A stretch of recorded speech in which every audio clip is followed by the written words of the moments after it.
Imagine this. What if the biggest spiritual dangers aren't obvious? What if they, wear a disguise? Maybe even claim they're on your side.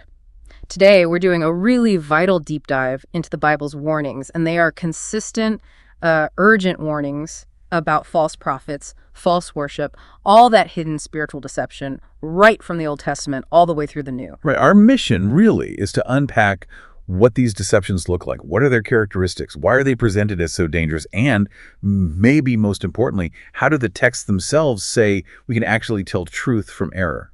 That really raises a fundamental question. What did God himself say about spotting these dangers early on? That's a great starting point, and the sources we've looked at are, pretty clear. They show these warnings are there right from the beginning. So, okay, let's unpack this. Let's start with the Old Testament. What did those earliest prophets tell us to watch out for? Our sources, like Deuteronomy 13, they lay out this foundational test. It says, even if a prophet performs signs, wonders, and they actually come true. Yeah, that's the surprising part. Right. If their message leads people away from God, they're false. It's kind of challenging, isn't it? Because the test isn't the miracle show, it's the message. Is it true to God? It's such a crucial distinction. We are often drawn to the spectacular, aren't we? And this warning, it's remarkably consistent. You look at Jeremiah 23, it condemns prophets who speak a vision of their own heart. They promise peace when God hasn't actually spoken peace. The vision of their own heart part. Exactly. And Ezekiel 13 adds, woe to the foolish prophets who follow their own spirit and have seen nothing. So these aren't just abstract ideas. These passages, they paint a picture.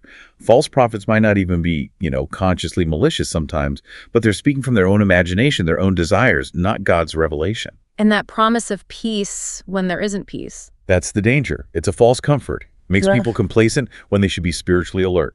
Okay, so speaking from their own heart, not from God. That's key. And Micah 3, it highlights a motive you sometimes see. Prophesying for profit. Speaking messages not from God, maybe using his name without permission, often for personal gain. Right. Their authority is self-proclaimed, as Jeremiah 23 puts it, not given by God. It really forces you to ask, where's this message actually coming from? Okay, so that's the Old Testament foundation. Precisely. And what's fascinating is how Jesus picks up these same threads. He echoes these warnings, but also gives us practical ways to identify these people today.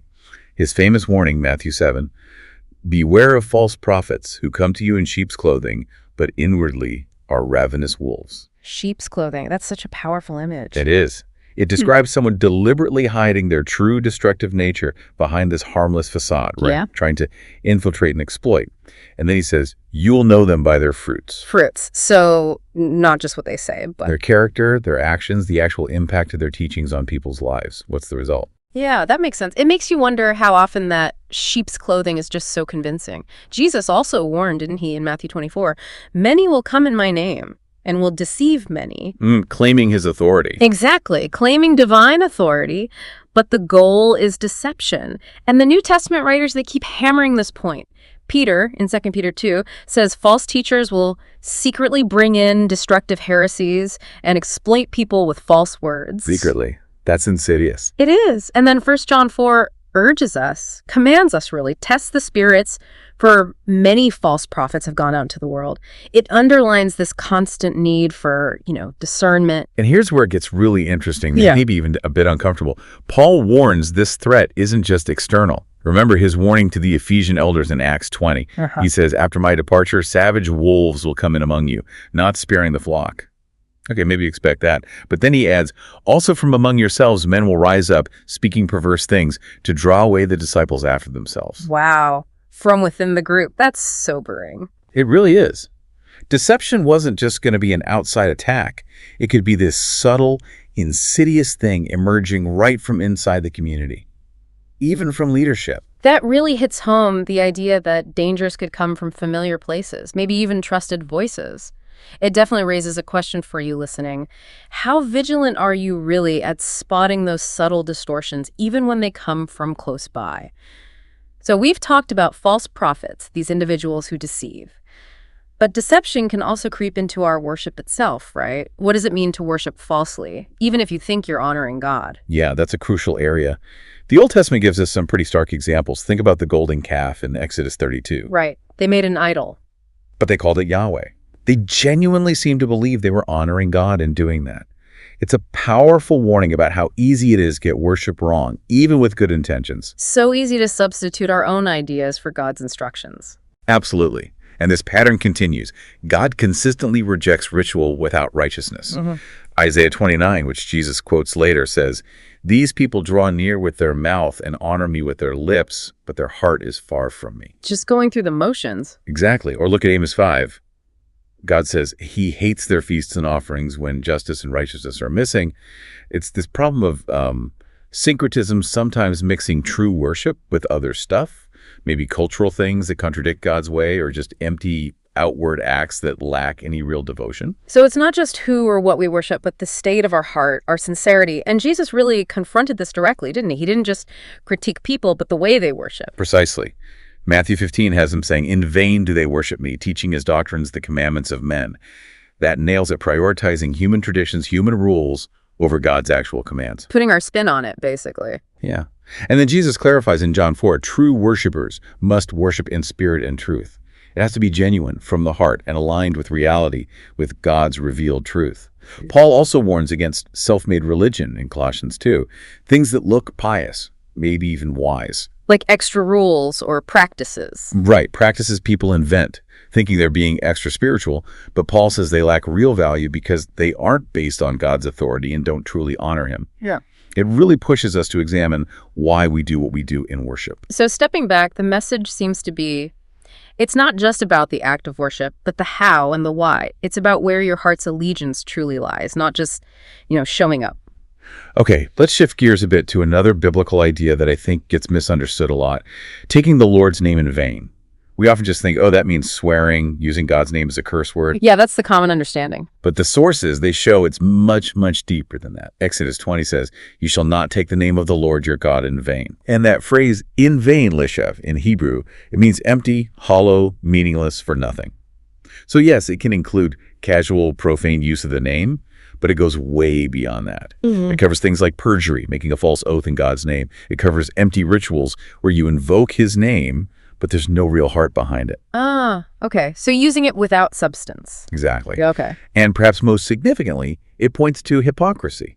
Claiming you belong to God, maybe using religious language, calling yourself a follower, but your life, your actions, your real intentions, they contradict his character or his commands. It's this fundamental disconnect between what you profess and how you live. That really broadens the definition. And Jesus, he seemed to drive this point home pretty hard. Like in Luke 6, that direct challenge, "Why do you call me Lord, Lord, and do not do the things which I say?" Right. It's a piercing question, isn't it? It cuts right to that empty profession. It really does.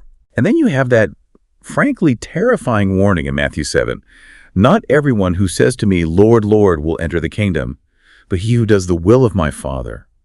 And then he says to some who even did works in his name, "I will declare, I never knew you. Depart from me, you workers of lawlessness." Wow, I never knew you, even after they did things in his name. That's the ultimate form of taking his name in vain, isn't it? Claiming allegiance, even performing religious deeds, but lacking genuine obedience, lacking that real, intimate relationship with him. It forces us to ask, what does being a Christian truly mean? It's clearly more than just a label or saying the right words. It's a sobering thought, that disconnect between calling him Lord and actually doing what he says. Okay, so building on that genuine relationship, authentic obedience, let's look at another really powerful warning from Jesus. This idea of trying to get to God the wrong way through illegitimate means. He uses that striking metaphor in John 10. The sheepfold passage. Yeah, right. He says, "He who does not enter the sheepfold by the door is a thief and a robber. I am the door of the sheep. If anyone enters by me, he will be saved." What's so critical there is the exclusivity. Jesus isn't saying he's one way or a good way. He says, "I am the door, the only legitimate entrance." The only one. Yeah. So any other religious system, any ritual, any leader, any philosophy that tries to bypass Jesus's unique role and lordship, well, Jesus labels it illegitimate, deceptive, like a thief and a robber trying to sneak in without the owner's permission, without divine authorization. So it means Any path claiming to lead to God but going around Christ is fundamentally presented as flawed, a counterfeit entry. That really clarifies his central role. Absolutely, it's stark. And to really drive home this need for authentic readiness, not just showing up, let's look at another parable Jesus told, the one about the wedding feast. Right, Matthew 22. That's another really insightful one. Can you quickly remind us? A king throws a wedding feast for a son, sends out invitations. Many refuse. So he invites others, good and bad, from the streets. The hall fills up. But then the king sees a guest who isn't wearing a wedding garment. And the king asks him how he got in without one, and the man is speechless. Then he's thrown out. Yeah. So what's the garment about? Well, connecting it to the bigger picture, that wedding garment is generally understood to represent the righteousness that God provides, or that necessary spiritual transformation, being properly prepared to be in God's presence. It's not enough just to get the invitation or even to be physically present in the hall, so to speak. So you can't just wander in off the street unprepared. Exactly. The parable suggests that inward transformation, accepting God's provision, which ultimately points to Christ's righteousness covering us, is absolutely essential. The guy wasn't condemned for being invited. He was condemned for refusing or neglecting the proper attire that the host presumably provided or expected. Okay, so it's a powerful warning against spiritual complacency, maybe. Just associating with God's people being in the church outwardly without that genuine internal change. It isn't enough. Precisely. You can't just show up on your own terms. True readiness, true belonging is defined by God's requirements, his provision, not just our assumption that we belong because we're, in the room. It hits hard against superficial religion. Definitely makes you think. So as we kind of wrap up this deep dive, it feels crucial to circle back to just how persistent Jesus and Paul were in warning about deception. It wasn't a one-off comment. Not at all. It's a recurring theme, especially concerning the future. Jesus, in Matthew 24, keeps saying it, "Take heed that no one deceives you." Why? "For many will come in my name and will deceive many." He warns about false Christs and false prophets performing great signs, things that could easily mislead. That repetition is so important. It tells us spiritual deception isn't just like an occasional glitch. It's presented as an enduring, pervasive threat, especially, the text suggests, as things move towards the end times. It implies a constant need for vigilance, that only those truly rooted in the truth will stand firm. And as we touched on earlier with Paul, it's not just an outside threat. Let's bring back that warning to the Ephesian elders from Acts 20. Savage wolves rising from within the church. That internal danger. It's a chilling thought that the source of error could be someone you know, someone in leadership, part of the community. Absolutely. And Paul doubles down on this elsewhere. Remember 2 Timothy 4. He warns of a time when people will not endure sound teaching, but having itching ears, they will accumulate for themselves teachers to suit their own passion. Itching ears, looking for messages that just scratch where they itch, make them feel good, rather than the truth. Exactly. They'll seek out teachers who tell them what they want to hear, not necessarily what they need to hear, according to God's word. It really highlights how vulnerable the church community itself can be to internal deception. It puts a heavy responsibility on leaders and individual believers to guard sound doctrine, to constantly test teachings against the scripture. It's a profound call for ongoing discernment, isn't it? Not a one-time check, but a continuous process. The threat is real, both outside and inside. Well, we've covered a lot today, a real deep dive into these stark, consistent biblical warnings. We've looked at false prophets in disguise, leading people astray.